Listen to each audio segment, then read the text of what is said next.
बिस्मिल्लाहिर्रहमानिर्रहीम and welcome back to my channel educational tips. कैसे हैं आप सब? आई होप सो आप सब बिल्कुल ठीक ठाक होंगे। स्टूडेंट्स, आज ही मैं आपके साथ शेयर करूंगी क्लास 5 की काउंटडाउन की जो मैथ्स बुक है इसका आज ही मैं आपके साथ शेयर करूंगी वर्ड प्रॉब्लम्स, क्योंकि मुझे पता है कि सब बच्चों को बहुत ज़्यादा प्रॉब्लम होती है वर्ड प्रॉब्लम सॉल्व करने में। एक तो इतनी अंग्रेज़ी लिखी हुई होती है, ऊपर से इतने ज़्यादा नंबर्स होते हैं जो पता भी नहीं चल रहा होता कि करना क्या है। मुझे भी जब मैं भी आप लोगों की क्लासेस में थी ना, जब मैं भी 5 में थी, तब मुझे मेरा भी यही हिसाब था कि मैं बाकायदा रटती थी उन वर्ड प्रॉब्लम्स को कि किस तरह से मैं याद करूं। मैं बाकायदा वो रातों बैठ के ना बाकायदा उसको ना मैं 10-20 टाइम लिख के याद करना कि किसी भी तरह से। और फिर भी पेपर में नहीं याद होते थे, नहीं पेपर में भी मैंने बस उसको उन वर्ड प्रॉब्लम्स को चॉइस पे छोड़ आती थी, उसके बजाय कोई और मुश्किल तरीन ज्योमेट्री वाला क्वेश्चन कर लेना था, लेकिन वर्ड प्रॉब्लम्स में सॉल्व करती थी। तो मैं आप लोगों को कुछ ऐसे आसान तरीके से समझाऊंगी कि आप लोगों को समझ आ जाएगी। तो चलिए स्टार्ट करते हैं। अच्छा जी, वर्ड प्रॉब्लम नंबर 1 पे देखिए। वर्ड प्रॉब्लम नंबर 1 है हमारे पास, jumbo fancy stores wants to place an order for candles। अभी स्टोर है जो कि कैंडल ऑर्डर करना चाहता है, मोमबत्तियां ऑर्डर करना चाहता है, ठीक है। इफ वन बॉक्स कंटेन, अगर एक बॉक्स के अंदर, एक डब्बे के अंदर 144 कैंडल हैं, 144 आपके पास हमारे पास मोमबत्तियां हैं। How many boxes must the shop order for a stock of this. अब उसने उसको इतनी कैंडल्स, इतनी मोमबत्तियां मंगवानी है, ठीक है। अब उसको कितने बॉक्सेस चाहिए?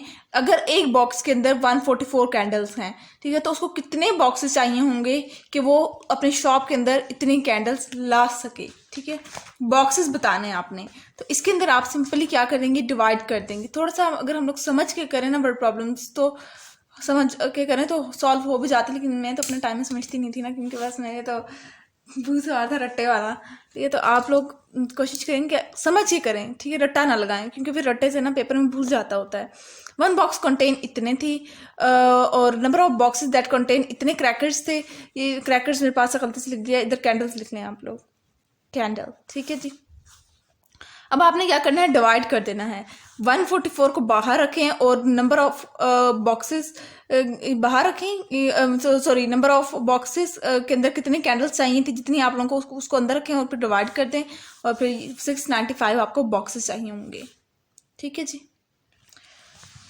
और वर्ड प्रॉब्लम नंबर 2 पे आ जाते हैं। The government want to build a new house for 382 homeless families. अब एक जो हुकूमत है वो चाहती है कि वो 382 बेघर जो फैमिलीज हैं उनके लिए घर बनवाए।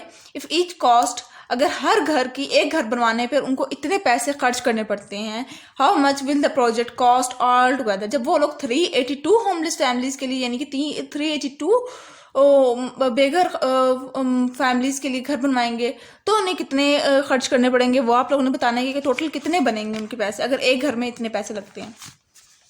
तो आप सिंपली क्या करेंगे, आप मल्टीप्लिकेशन का प्रोसेस करेंगे, आप मल्टीप्लाई कर देंगे कॉस्ट को होम से, number of families that are homeless, ठीक है, उनको साथ मल्टीप्लाई कर देंगे तो आपके पास आंसर आ जाएगा। Next towards coming towards question number 3, इसके अंदर क्या है, school children in Karachi raised this rupees through a sponsored marathon race. उनको एक रेस के थ्रू उन्होंने इतने पैसे लिए जीते। If the collection share between 15 needy families, अगर ये जो पैसे हैं इनको 15 हकदार फैमिलीज में डिस्ट्रीब्यूट कर दिया जाए, how much does each family get, how much money will be left. कितनी पैसे हर एक इक्वली डिस्ट्रीब्यूट करने हैं ना हमने, ठीक है। तो क्या करना है कि हमने बताना है कि कितनी रुपीस जाएंगे हर फैमिली के हिस्से में, और क्या कोई पैसे बचेंगे भी, और अगर बचेंगे तो कितने बचेंगे, ठीक है। तो ये देखिए, इसके अंदर आप डिवाइड कर देंगे 15 के साथ, क्योंकि 15 नीडी फैमिलीज को हम लोग ने डिस्ट्रीब्यूट करा था, तो हर फैमिली को 2705 रुपये मिलेंगे, ठीक है। हमारे पास कोई पैसे नहीं बचेंगे फिर। Next coming towards question number 4, super pop potato chip factory employees 267 people. अब एक फैक्ट्री है, उसके पास एम्प्लॉयज कितने हैं, 267 पीपल हैं। इफ ईच वर्कर रिसीव, अगर हर वर्कर के ये इतने पैसे वेज के तौर पर हर मंथ लेता है, what is the total wage bill. आपने बताना है टोटल वेज बिल कितना होगा, एक मंथ का कितना होगा और पूरे साल का कितना होगा। सबसे पहले तो हम लोग पहले मंथ वाले लफड़े को सॉल्व करते हैं ना, तो इसके अंदर आपने क्या करना है, इसको मल्टीप्लाई कर देना है 2384 को मल्टीप्लाई कर देना है 267 से। मल्टीप्लाई करने के बाद हमारे पास ये आंसर आ जाएगा।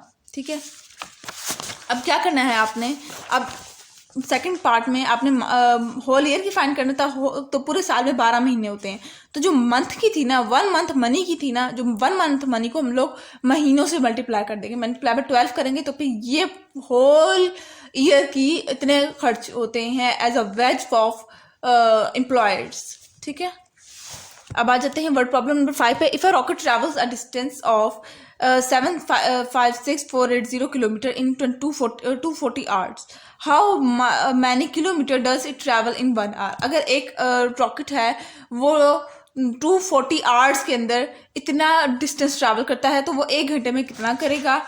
आप लोगों ने डिवाइड कर देना है, सिंपल, ये देख लीजिए। ठीक है जी, ये 0 नहीं है। Then coming towards question number 6। Question, अच्छा मैं पहले बता दूं, ये क्वेश्चन नंबर 5 के अंदर मैंने 24 से डिवाइड किया हुआ था, और 24 से डिवाइड करने की वजह ये थी कि 24 आवर की बात की गई थी ना। ठीक है, तो 24 घंटे की बात की गई थी, 24 घंटे के साथ मैंने डिवाइड कर दिया था। ठीक है, क्वेश्चन नंबर 6 है, during her trip Sara need a सर्काफ एट अ रेट ऑफ इतना every day. If her trip last 8 days, how much of the सर्काफ will she have needed by the end of the trip.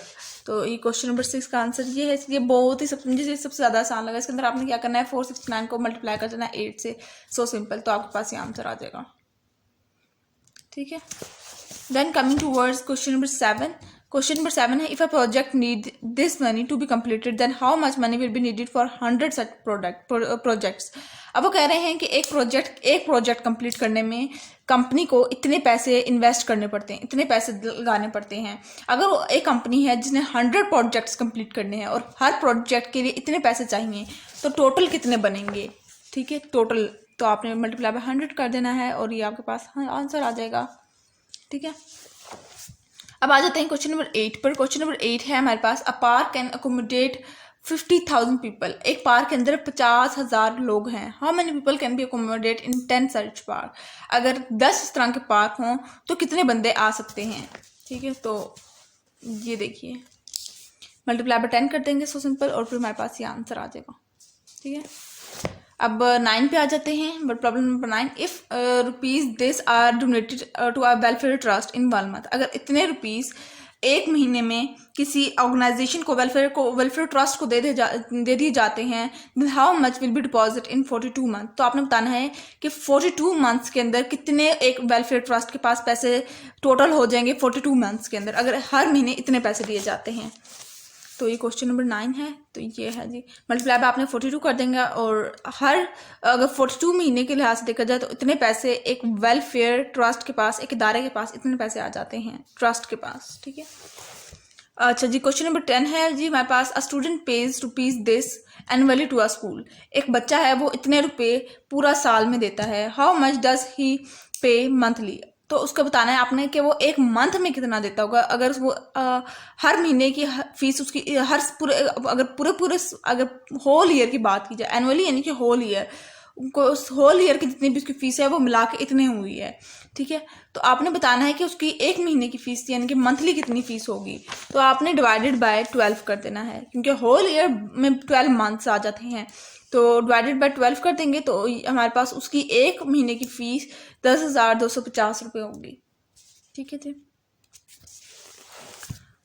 उसके बाद आ जाते हैं last word problem पर। If a person has 25 shop. अगर एक बंदा है उसके पास 25 शॉप्स हैं, each worth rupees this, then what is the total cost of this shop. अब एक बंदा है उसके पास 25 शॉप हैं और हर शॉप से वो इतना कमाता है, हर एक सिंगल शॉप से वो इतना कमाता है, 6,55,000 कमाता है वो। तो आपने बताना है कि उसकी टोटल कॉस्ट पूरे महीने में वो कितना कमा लेता होगा। तो ये इसका आंसर है। ठीक है, मतलब आप 25 कर देंगे। तो ये था आज का लेक्चर। आई होप सो आपको समझ आ गया हो। अगर आज का लेक्चर आप लोगों को समझ आ गया है तो मेरे चैनल को सब्सक्राइब कर दीजिएगा, वीडियोस को लाइक कर दीजिएगा और साथ ही साथ बेल आइकन को प्रेस करना मत भूलिएगा। इससे जी मेरी आने वाली हर लेटेस्ट अपडेट सबसे पहले आप तक पहुंचेगी। इंशाल्लाह नेक्स्ट लेक्चर के अंदर मैं आपके साथ शेयर करूँगी एक्सरसाइज 1D, क्योंकि ये एक्सरसाइज 1C के बाद आ रहा था हमारे पास word problem, that is why I share firstly this. तो आई होप आपको सब कुछ समझ आ गया होगा। तो मिलती हूँ किसी और वीडियो में। दुआ में याद रखिएगा, अपना ख्याल रखिएगा। अल्लाह हाफ़िज़।